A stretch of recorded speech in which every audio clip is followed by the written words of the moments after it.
All right. Good evening. Welcome to the Tuesday, October 20, 2020 Urbandale City Council meeting, and I'll ask the clerk to take roll call, please. Blake? Here. Carberry Montgomery? Here.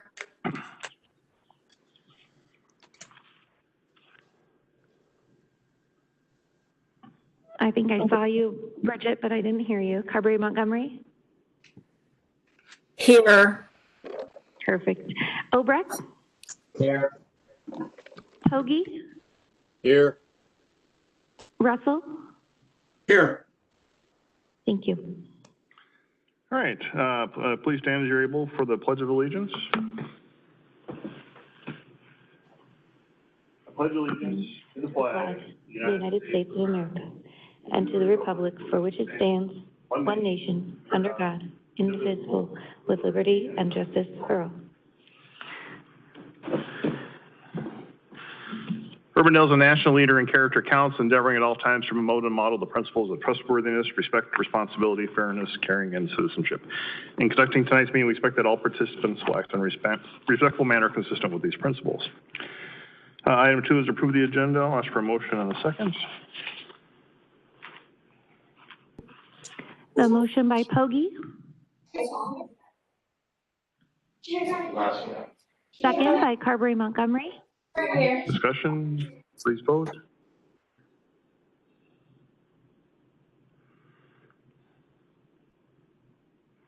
That passes. Item 3 is Citizens Forum. This is the opportunity to address the council on something that's not a part of tonight's regular agenda. And I do know that John Hollibrands did ask to be recognized, and so I will recognize John at this time. Thanks, Bob. Am I on? Can you hear me? Yes, sir. You're on. Oh, I'm on. Okay. Anyway, John Hollibrands, 4217 86th Street here in Urbandale. And anyhow, I want to say last Friday at 5 a.m. in the morning, new flyover bridge and the Meredith interchange were both open to traffic. Usually the completion of projects of this magnitude and importance are marked by ceremonies, ribbon cuttings, remarks by assembled dignitaries, photo ops. But in this case, nothing. Upon reflection, didn't seem quite right. These two projects, plus the 100th Street interchange, probably wouldn't have happened without the behind-the-scenes leadership and advocacy on the part of our mayor, Bob Anwood, over the past 12-plus years, working with the IDOT, U.S. Congress, local stakeholders to get these projects approved, designed, funded, finally built. Bob certainly deserves some recognition for his part in this considerable accomplishment. Thanks, Bob. Thank you, folks. I gotta say. Well, John, thank you. Certainly wasn't expecting that, but thank you for those kind words. I do have to say that certainly this project is, as any large project that we have, it doesn't take one person or even a group of persons, but many people. And so there are many folks that have contributed to this over the years, and I've just tried to do my small part, but I appreciate the kind words. But it is great to have that open and functioning now, so it's going to be wonderful for the future of Urbandale. So thank you for those comments. We are still in Citizens Forum. Is there anyone else who'd like to address the council on something that's not a part of tonight's agenda?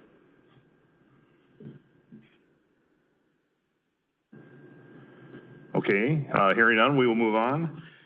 First, item 4, the adoption of the minutes. First for the October 6th meeting. I have a motion by Blake. Second by Pogie. Discussion, please vote. I'll start it off right. Nicole, you can move me over to a yay.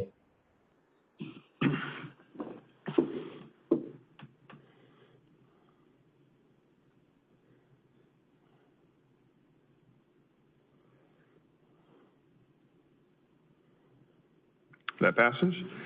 And then secondly, for the October 13 lunch and learn.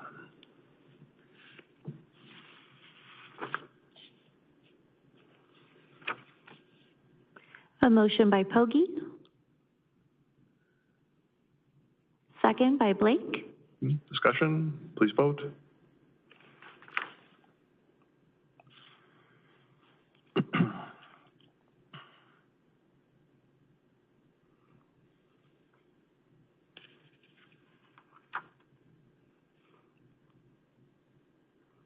Okay, that passes. Item 5 is the consent agenda. We have 21 items for approval. Ask for a motion in a second.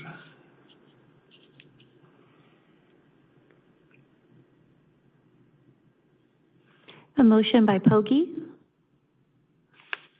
second by Obrecht. Discussion, please vote. Could you please move me over to an I, Nicole?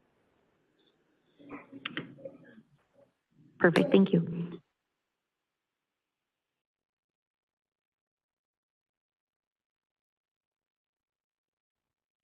Okay, and that passes. Thank you.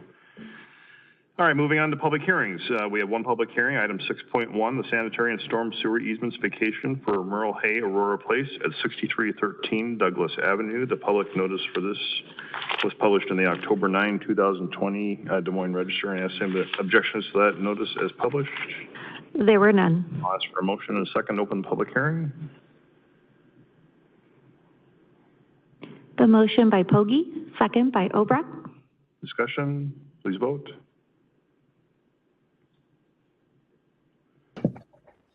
As you can guess, please transfer me to an I. All right, that passes. And to introduce this item is our Chief Planner, Christy Bales. Christy. Very good, thank you. We'll hand off the sharing capability.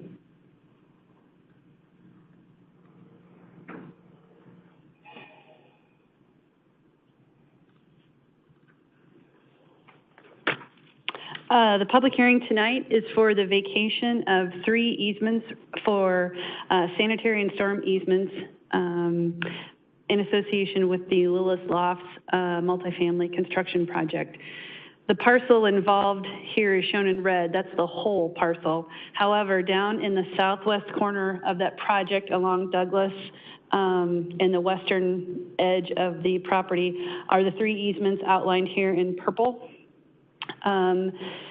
Staff, as they reviewed the site plan and the preliminary plat, had noted that these easements would need to be vacated as the project moved forward before its final completion. We have approved the site plan, the preliminary plat, and the plat has gone to record. So these 3 easements recorded in the mid-70s can begin the vacation process. As you can see, the easements are located partially under the apartment building and partially under their play area that they have designated. They are putting detention and sanitary lines in a different location, so they don't need these sections that you'll see the hatched out gray marks and the purple outline. So staff is recommending approval. We've known about this, the developer's known about this, the consulting engineer has known about this. We're recommending approval of vacating these easements. The resolution in the first reading of the ordinance tonight. After the ordinance tonight, we'll wait to do the second and third reading on the ordinance until the project has transferred over and those pipes are in the proper place, the new pipes. But we needed to get this started just to keep the project moving. I talked to TWG about this. They're aware of the timing and how that process will work. I'll turn it over to any questions. Thank you, Christy. Any questions from the council for Christy? Christy, Dave Russell here. Will you go back to the red outline of the site?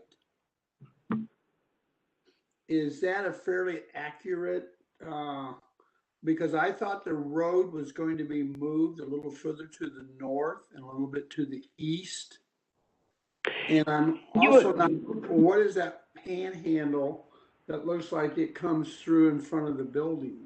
I don't recall. So this is the original parcel, Mr. Russell. And so you are correct. You have a good memory. The road will be shifted a little bit to the right. And so this panhandle part up here won't be part of the Lillis Lofts project.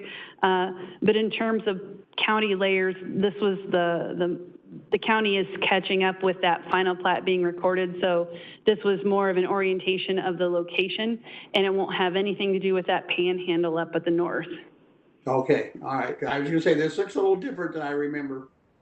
Yeah, this was the original rezoning boundary, but it was the best I had at this point. Okay, thank you. You're welcome. All right, any other questions from the council for Christie before we open this up to the public hearing? Okay, hearing none then. This item is a public hearing. I'll open it up for any comments from the public, either for or against.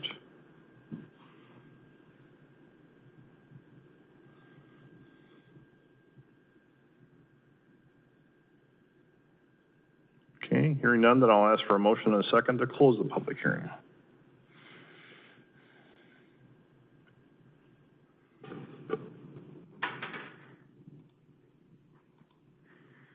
A motion by Carberry Montgomery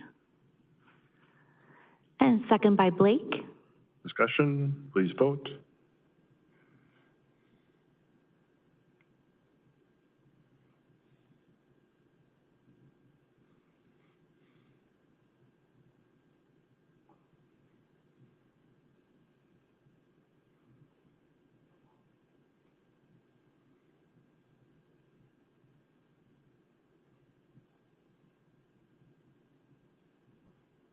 Okay, that passes. Then ask for a motion and a second on resolution 211-2020. A motion by Blake, second by Carberry Montgomery. Discussion, please vote.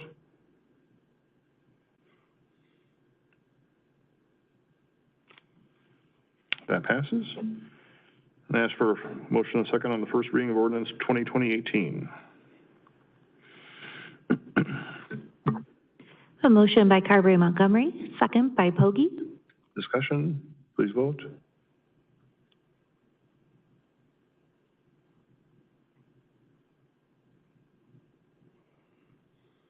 That passes.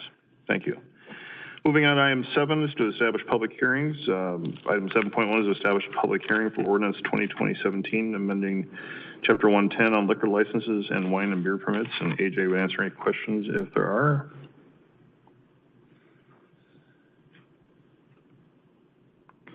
A motion by Blake, second by Obrecht. Discussion, please vote.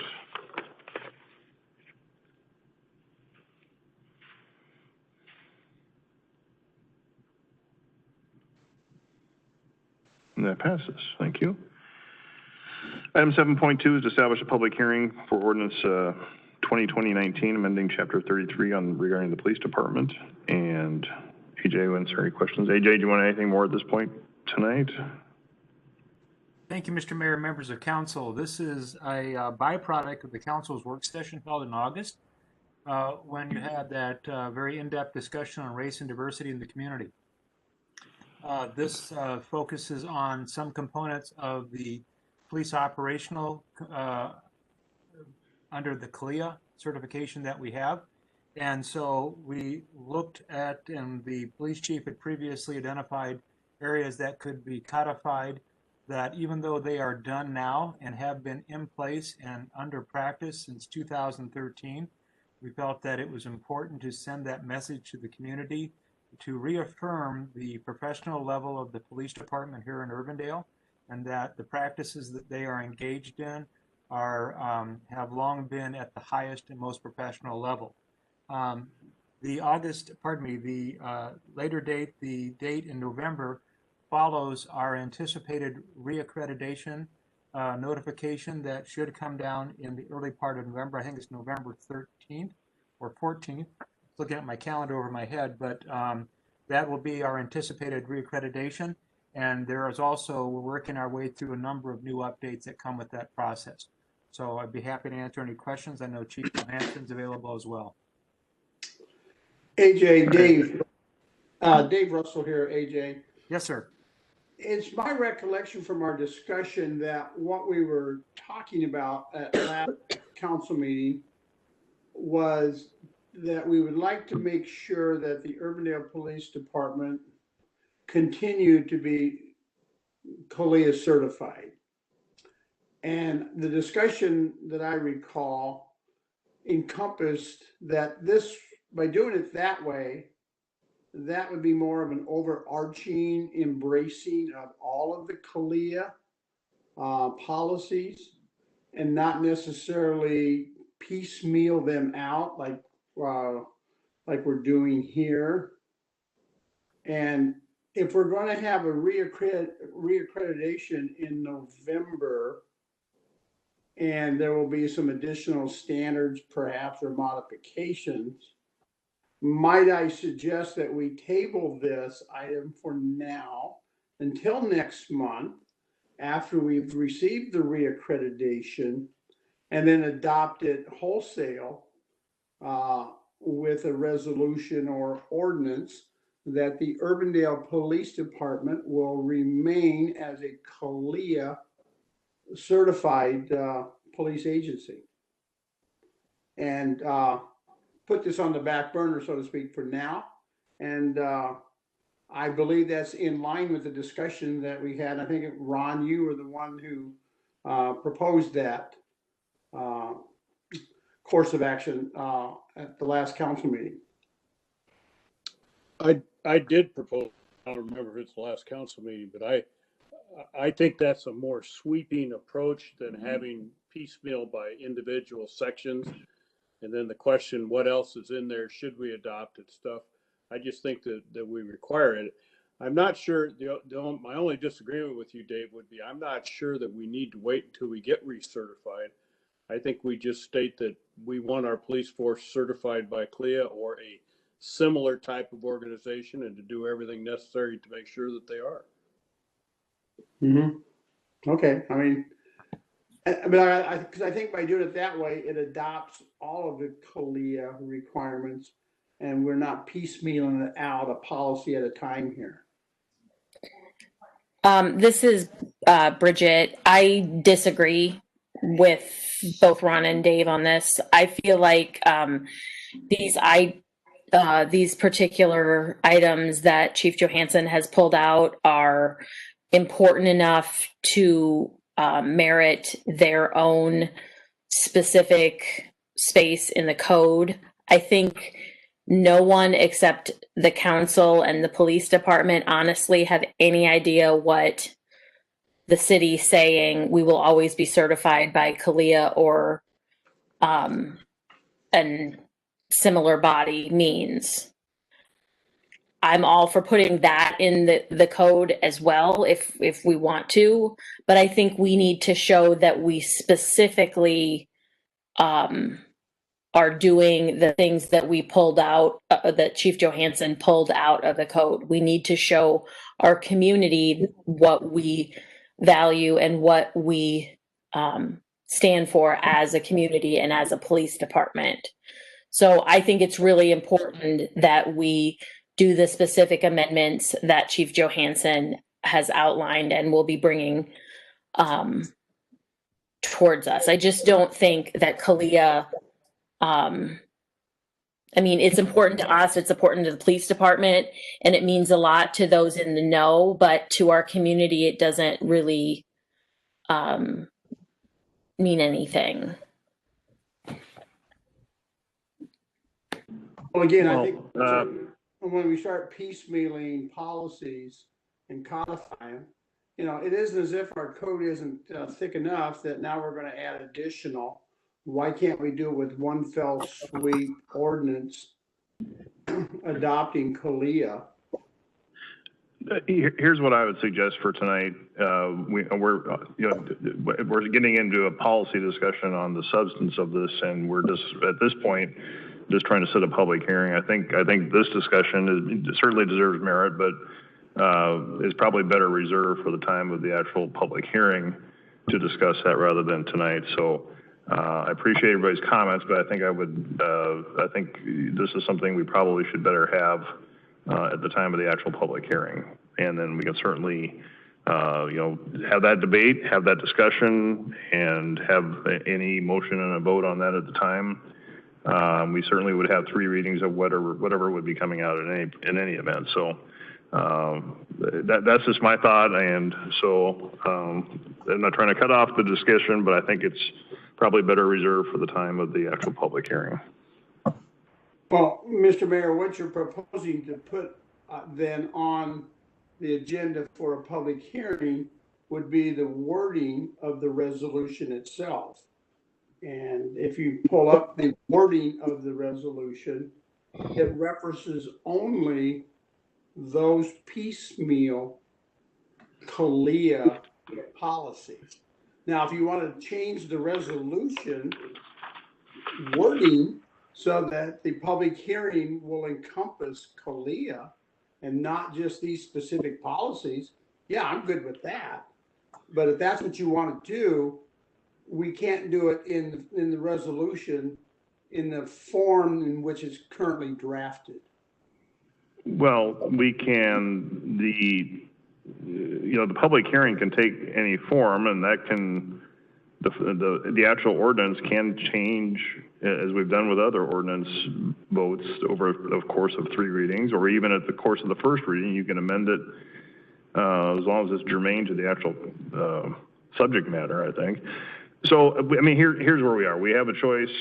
We can either establish a public hearing on November 17 tonight and have a vote on that and set that for public hearing, or if there is no motion and a second on that, I guess it'll be tabled for tonight. So but I just think at this point, somebody needs to make a motion and a second on this particular item, or if there is no motion and a second, it'll be tabled.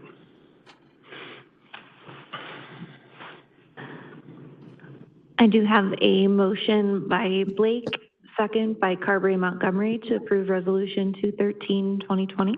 Okay, any further discussion? If not, please vote.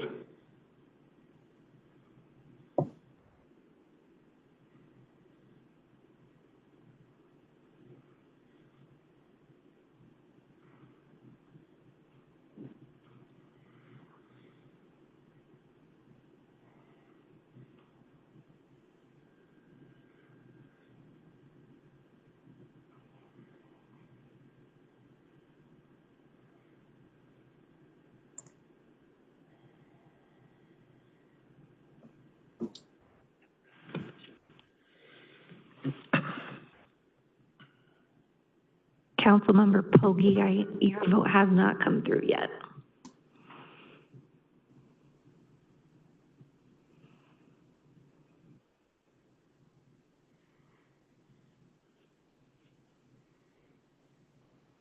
All right, that passes. And again, we will have the public hearing. I think it's certainly appropriate at that time to have that discussion. I'm not trying to stifle the discussion tonight, but I think at this point we had to have the vote on whether or not we even have a public hearing to discuss it, and then that can take it whatever shape or form, and have that policy discussion at the time of the public hearing. So well, that passes.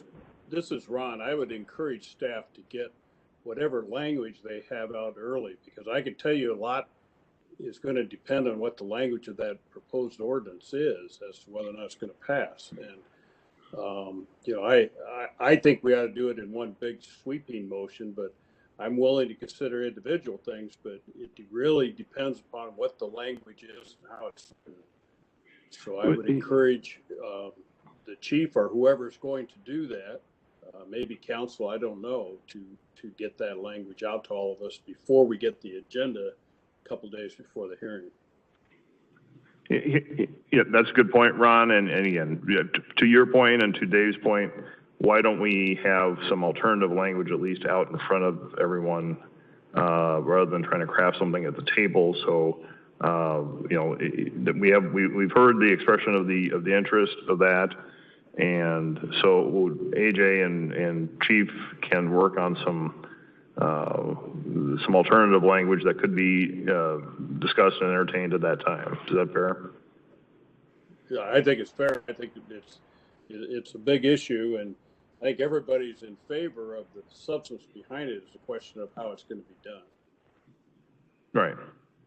Well, why don't we have the time to do that, knowing that there's some interest in doing that. And frankly, for the matter, I propose what you've said as far as the CLIA certification. I think there's a way to do it that is sweeping and encompassing, but still emphasizes the other items of it as well. So I don't have a vote, but I have a voice, and I think an all-encompassing resolution of support for CALIA certification is appropriate. So I'll state that publicly, and that's, I agree with where that is, but again, it comes down to the policy discussion that we'll have at that public hearing and the final vote. All right, we will move on to item 8, planning and zoning items.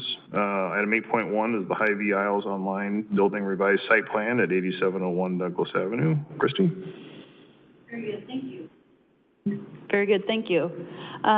Site plan for the Hy-Vee across the street from City Hall, outlined here in red. A little bit more detail on the concept plans shown here on the screen now. About a year ago, the City Council approved a site plan for a 930 square foot building for their Isles Online service. It was going to be, if you're familiar with where the solar panels are, it was going to be on the west side of the solar panels, just off the access at Douglas Avenue. And they hadn't started construction or anything. COVID hit, and they kind of reevaluated some things, and they came back with a different proposal in front of you this evening. The modified proposal is a slightly smaller building that's here, about 640 square feet, but with a larger canopy. So what they will do is restripe part of the parking lot. You'll be able to pull through the drive aisle, and then your trunk, the back hatch of your vehicle, you'll be able to park under that canopy protection from the elements. Included with this site plan are some improvements around the wine and spirits, the liquor store entrance, to kind of help direct traffic. When we met over a year ago with Hy-Vee staff, they were considering something closer to 86th Street, and we talked to them about pushing that function over towards Douglas Avenue to kind of lessen the demand on that 86th Street entrance, which can kind of have some backup problems from time to time. Staff is recommending approval of the site plan subject to the conditions shown in the staff report in front of you. Also on the line is Louis Leon, who's the engineer for the project. I'll take any questions you may have, and if he needs to help answer any, we'll pull him into the conversation. All right, thank you, Christie. Any questions for Christie on this item? Christie, Dave Russell here. Question on the sidewalk. We've been walking in that area quite a bit, as most of you know. When you're walking on the sidewalk on Douglas, and you're walking either east or west, now I want to walk up to the store. There is no sidewalk on either side of that drive, and you walk on the street as you walk up the hill. Now, I don't know if it's because the topography is so steep that you can't put a sidewalk in, but I just noticed that there are no sidewalks. And if you want to walk up to the store, you've got to do it in the street. Is there a way that sidewalk could be figured into that? So when you get pedestrian walkway that walks up to the store, that they don't have to do it in the street or in that driveway? Sure, that's a good question. And tell you what, I'll not put Louis on the spot and ask him to take a look at that right at this second, but he can probably relay that back to the Hy-Vee crew to see if they're interested in somehow incorporating that. You're right, there's quite a grade, and there is a sidewalk connection at 86th Street that is probably a better grade for sidewalk purposes, but I will, between Louis and I, will ask Hy-Vee that question. So that's a fair question. This is Dave McKay. If I can just jump in here, the reason it's not there is because of ADA. It's too steep for ADA. And so Hy-Vee chose to keep their pedestrian access on 86th Street where it's nice and flat through there. But this one's way too steep for ADA. Well, yeah, that's what I was wondering, because it's a steep walk. But, you know, no, you're not going to walk all the way down to 86th Street and then walk north and come back across, obviously. And I'm not the only one that I've seen walk up that driveway to go to the store if you're walking from either the east or west off of Douglas. So I was just wondering if it could be done. We can communicate that with Hy-Vee. Appreciate the feedback on that. Good, All right, thanks. thank you. Yep, thank you. Any further questions? All right, then I'll ask for a motion in a second.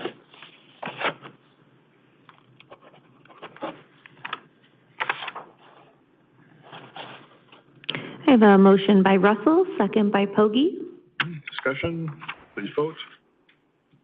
Nicole, you get to move me from a nay to a yay.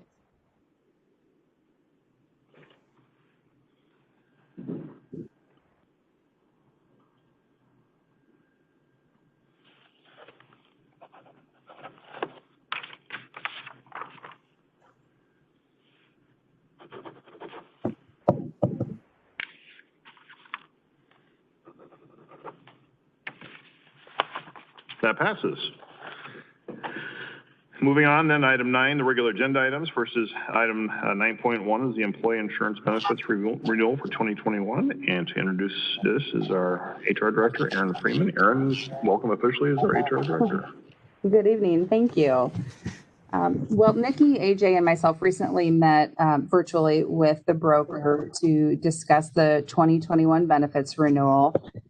As you can see, the self-funded health plan will see approximately a 5% increase in premiums this year based on expected claims for 2021.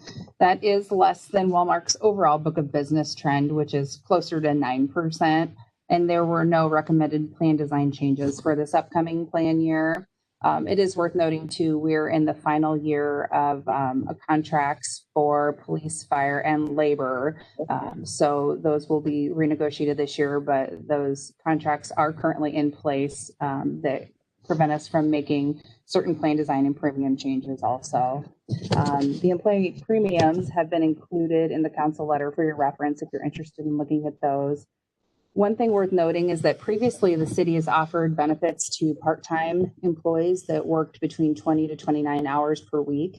However, all employees will be required to meet the Affordable Care Act threshold of 30 hours per week going forward, starting in 2021. Those two remaining individuals were notified more than a year ago in advance to give them ample time to make other arrangements for their healthcare coverage, but just wanted to provide a reminder about that change. There were no plan design or premium changes for the dental plan through Delta Dental or the vision plan through Avisus for this upcoming plan year. And while there were no plan design or premium changes to the life insurance through Sun Life, it is also worth noting that both the police and fire unions negotiated an increase to their basic city-sponsored life insurance plans from $40,000 to $50,000 effective January 1st. So we will be initiating that. And then there was a small increase to the long-term disability plan that is city-sponsored through Sun Life. It's about 5%, which is based on Sun Life's overall book of business, not the city's experience necessarily with long-term disability claims. So overall, there were no surprises or concerns with the renewal, but I would entertain any questions that anyone has. All right, thank you, Erin. Any questions from the council? Over, I had a couple questions on it. One I'd emailed AJ on the reinsurance piece.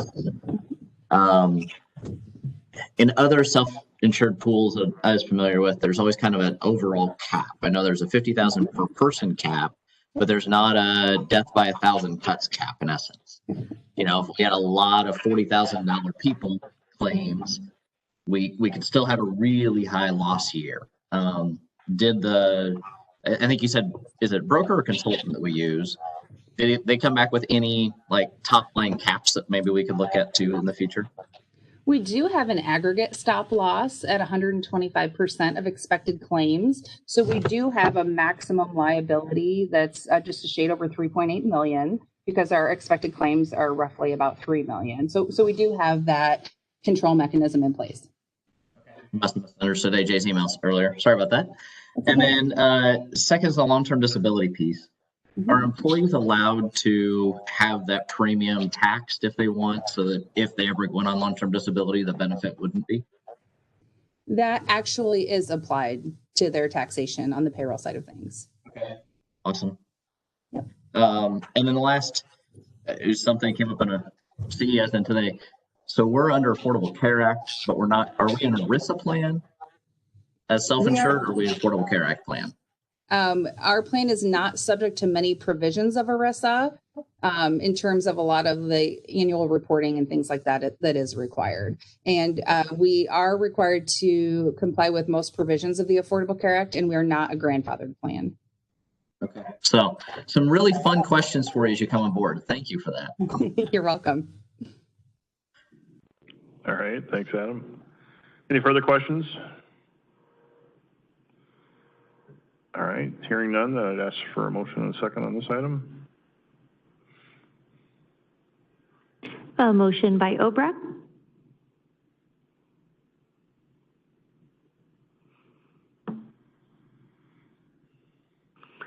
Second by Pogge. Discussion, please vote.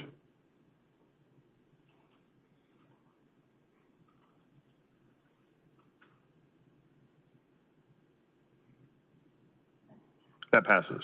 Thank you. All right, moving on to item 9.2, the professional services contract on the annexation study, and I'll turn it back over to Christy. Very good, thank you. City staff discussed the preparation of an annexation study with Veenstra and Kim, V&K, as consultant to help us analyze some undeveloped parcels on the outside of the city boundaries, totaling about 570 acres. In the community development budget, we have $100,000 budgeted in this fiscal year to take on some comprehensive planning and annexation studies for parcels outside our boundary, and the comp plan clearly would be in the boundary and a little bit outside as well. So this is the first expenditure from that fund. The annexation study would include developing a plan and cost estimates of providing services to those areas. It would also evaluate the city's ability to provide typical city services, library, snow removal, and then those major infrastructure costs such as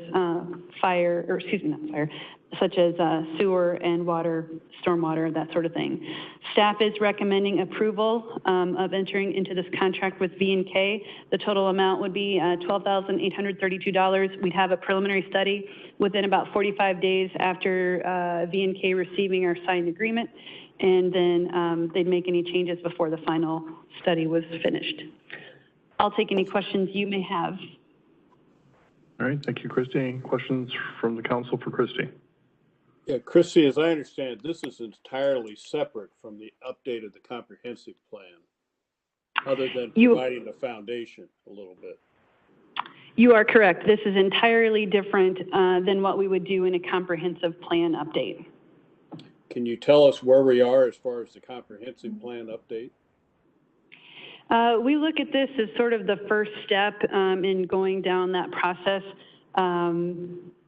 So I don't have a timeline other than this we thought was the first part of it. Okay. And then how much, you mentioned it, this involves 500 and some acres.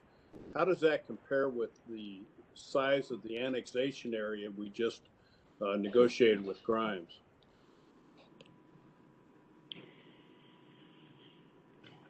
If I may, Mr. Mayor, members of council, yes, I think that's just roughly about 360 acres that affect that area off of Meredith Farm. Well, no, excuse me. Those are the three parcels, and then we looked at the parcel just north of the farm at 142nd and Meredith, and I just went blank on the name of the farm. So this is Maplewood. Thank you. The Maplewood farm. So that would encompass those areas.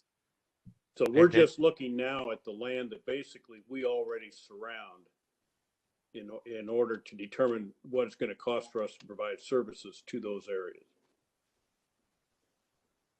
That is correct. As part of the negotiations we had with the city of Grimes, once we finalize those agreements, this piece of this assessment piece, this study is critical for when we go to the city development board to demonstrate our ability to provide services for those parcels that we've identified there that we essentially surround. So yes, even though it seems logical that the services coming from us and the city of Grimes not providing any services to them would be, it seems very logical and seems like, well, that really makes sense. You have to be able to demonstrate that, and having that independent third party to provide that demonstration of those services certainly go a long way in solidifying our position when this matter finally does go before the City Development Board. Does it make sense to have them also look at services further west into the area that we may expand to in the future?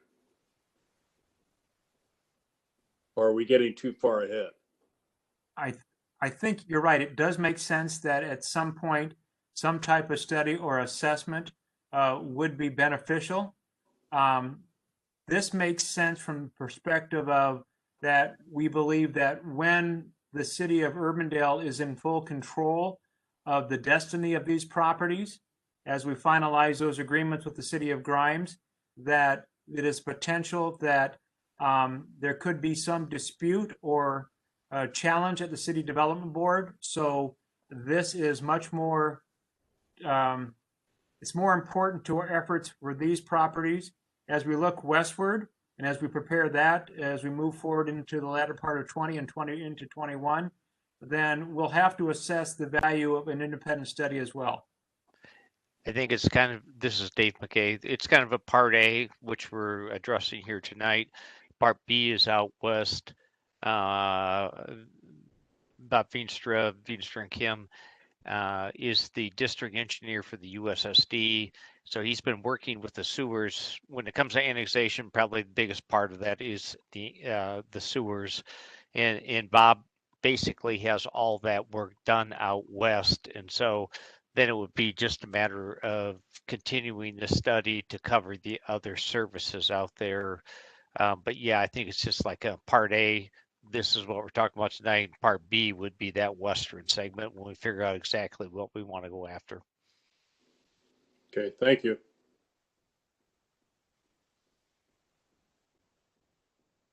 All right. Any further Oh, I questions? got a quick question. How come we didn't have to go out for bid for this? I really have no knowledge or anything of, I mean, I know who they are. I'm just curious why we could just go with them directly. It's a professional service, so under Iowa code that we're allowed to select a professional service that best suits our needs. Given the history, as Dave just mentioned, about Veenstra and Kay and their work that they've done on the Urbandale Sanitary Sewer District, they're also considered to be one of the leading experts on service-related issues when it comes to the annexation. They've done this before. We have a strong working relationship with them. So it was really one that we thought that would help to expedite this process. And quite honestly, we think we probably got a better pricing on it than if we did a formal RFP. But the long answer to your short question is that state statute allows for cities to solicit and select for professional services without going through the competitive bid process. Thanks, AJ. Very thorough answer that I appreciated. You're welcome. Any further discussion? And then I'll ask for a motion in a second.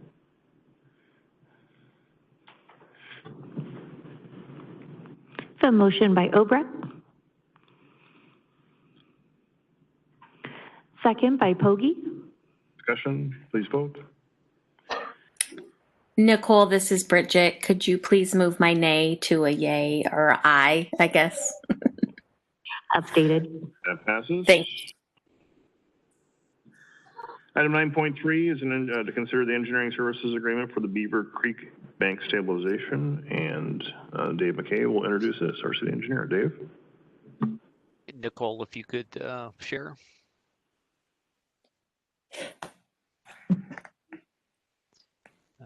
You should have privileges now.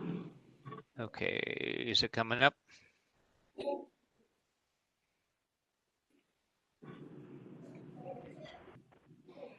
There, okay. Yes, thank you. Okay, so I just have an aerial here to show you where we're talking about doing this work. This is Interstate 3580, 72nd Street is over here on the left. And this is our boundary with Johnston on the north.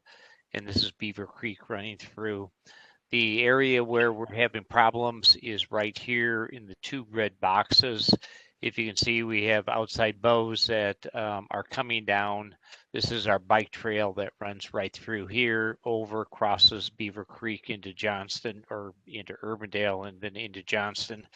Right now, we're very close to losing the trail here. It's just 8 into it. So I think we have about 500 feet between these 2 areas where we'll be reinforcing the creek for Beaver Creek. And it's a big volume of water, a big flow in that creek. And so it's a fairly substantial a project where we're going to end up having to get quite a bit permitting and such like things like that. So I just want to clarify where this is, and I'd be glad to answer any questions.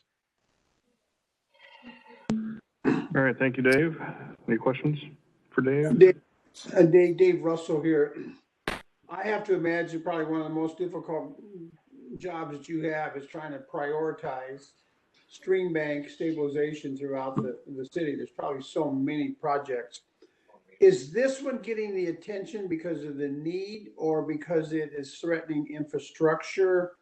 Because I can walk along Walnut Creek and I can see people's backyards beginning to slide into Walnut Creek. Yeah, And the big thing here, the priority the council set a number of years back was that the number 1 priority was protecting public infrastructure. So that does kick it up to a higher level than something where it's just a bank sloughing off. We have a lot of those. We do have a rating system of our creeks that you know, we go through and we prioritize everything. But this one rose to the top because we're going to lose our trail, and that's kind of a major connection between Urbandale and Johnston right there. Okay. All right. So public infrastructure takes a little more of a priority than perhaps residential areas. Correct. Correct. So if it's a storm sewer we're taking out, or whether it's a trail, street, all things like that would take a little bit higher priority. That doesn't mean that that's the only thing that should be done. It just means that it gets kicked up to the top a little faster. And with the additional money that has come into the CIP for this type of work, I think we'll start seeing to get into just bank sloughing situations. That some of those will be coming up, and we'll be addressing those in the near future. Good, good. Like I said, I'm sure there's quite a list of your priorities because there's a lot of need. So I appreciate you jumping in on this one. Agreed. All right, anything further on that? If not, I'll ask for a motion and a second on that. The motion by Russell. And a second by Obrecht. Discussion, please vote.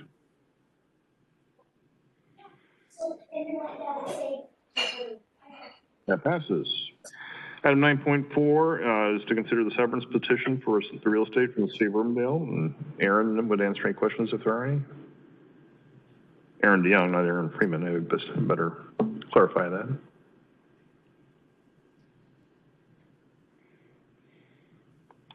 If not, I'll ask for a motion in a second. The motion by Pogge. Second by Obrecht. Discussion, please vote.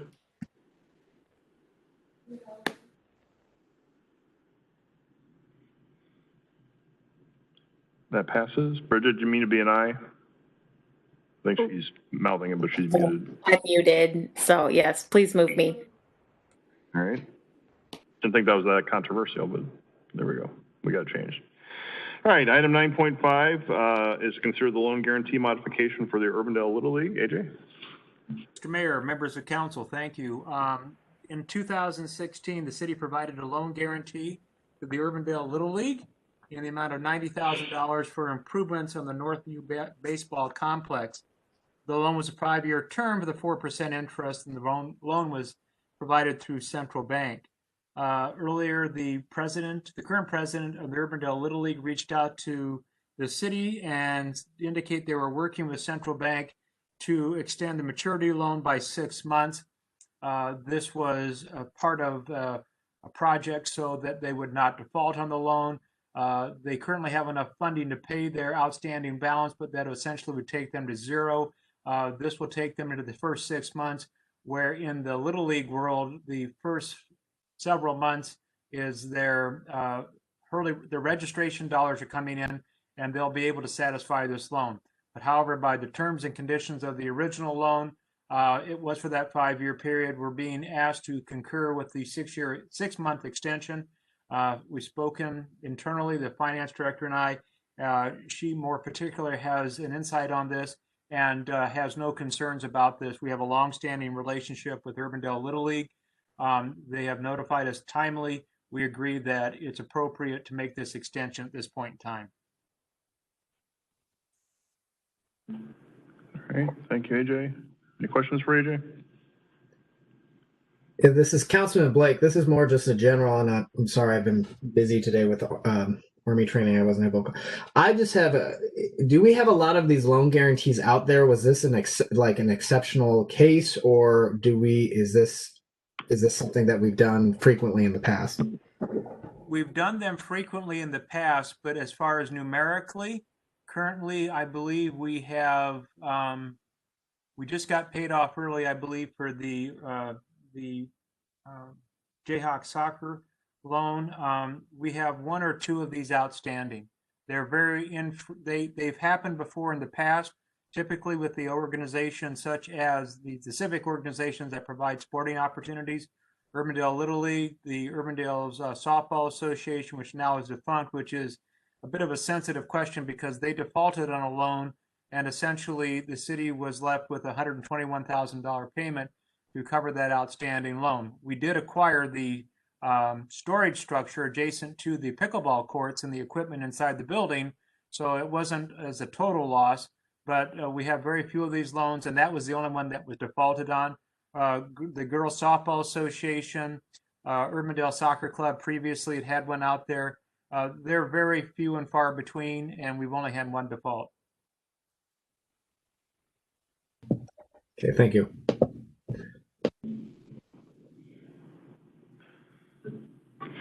I do have a motion by Russell and second by Pogge. Discussion, please vote.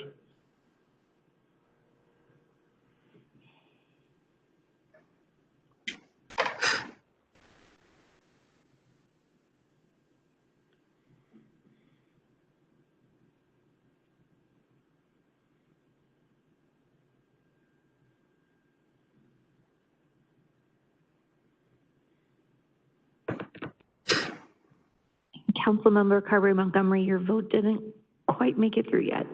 Oh, there it is. Thank you. Okay, that passes. That's because I hadn't put it in yet. All right, moving on to item 9.6 is to consider the equipment purchase for the 2020 Spraymaster Max 5 GPM with foam marker kit. I'm not sure who's, there's no, AJ, you didn't have any notation. Is there anybody that? I'm here. This is Jan is here if you have any questions. What is it? Can you explain? I thought there's no way there's going to be questions. It sounds pretty phenomenal, but it's actually a stand-up fertilizer sprayer that we use in medians in different park areas. It's just a unit that we're replacing. It's not advertised by Ron Popeil on late night television, is it? It could be. The Spraymaster Max. Does the mayor get to go out and try it out when it comes in and go out there and spray the medians? Well, he probably needs his sprayer's license, and then he could. We'll need to get him licensed, Dave. Okay. I think I'll pass. And I do have a motion by Obrecht and second by Blake. Okay. Any further discussion? Not, please vote.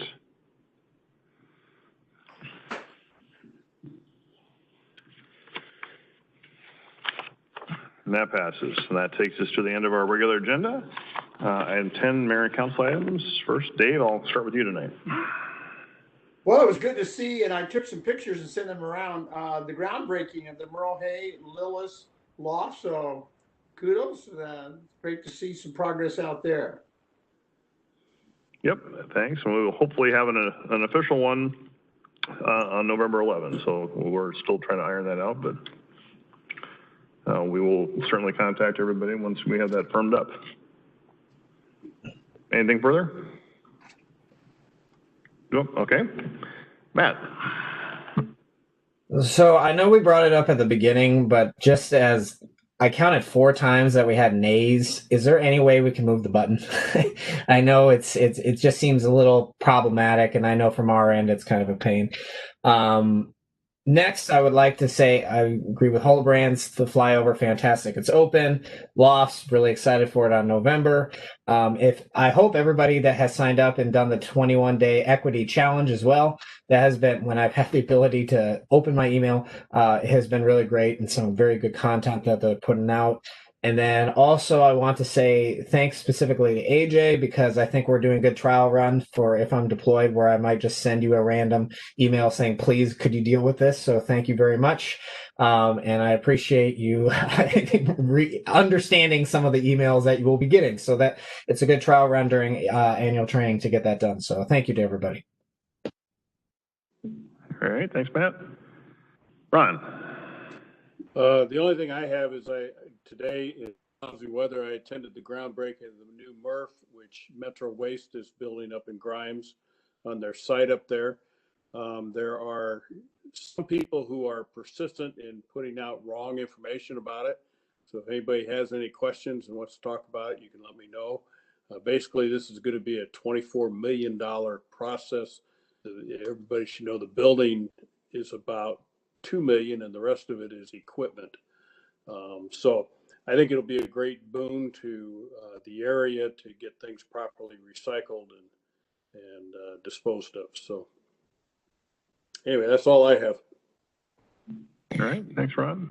Ron, I had a question. I missed like the really key part of what you said. What was the groundbreaking for? It's for a MRF, which is a recycling center, which sorts, you throw everything in the green bin and then it's hauled up there, and then this sorts it into different recyclable areas. So I have a follow-up question since you're a representative. Why do I keep seeing advertising on social media to deliver my glass personally to some location and not? Is there a reason that they're trying to get it out of the green bins? yeah, they haven't officially banned it, but they're considering it. Glass just is terrible in the recycling process for contaminating everything. And the end users, the people who get the big bales of cardboard, don't like it when there's glass slivers all through it. And so they're trying now nationally to get the glass out of the recycling stream. Thank you. Sure thing. So in the background on the MRF facility, Metro Waste did previously contract for that, and now so this facility will be essentially an in-house facility, correct, Ron? That's correct. That will be run by Metro Waste. We contracted with a facility called Mid-America, which is in Des Moines, for many years, and now we're doing it our own, kind of on the theory that it's an essential city service to provide. And an example is right now the markets have just absolutely collapsed on recycling, and if you're in it for profit, you can't do it. And so so this is a way, our answer to it is to how to provide the service. All right. Thanks, Ron. Bridget, I'll turn it back over to you. I just wanted to applaud everyone on the work on the flyover and the Meredith half interchange. We made some special looping trips around that area. just to get in all of the movements so we could really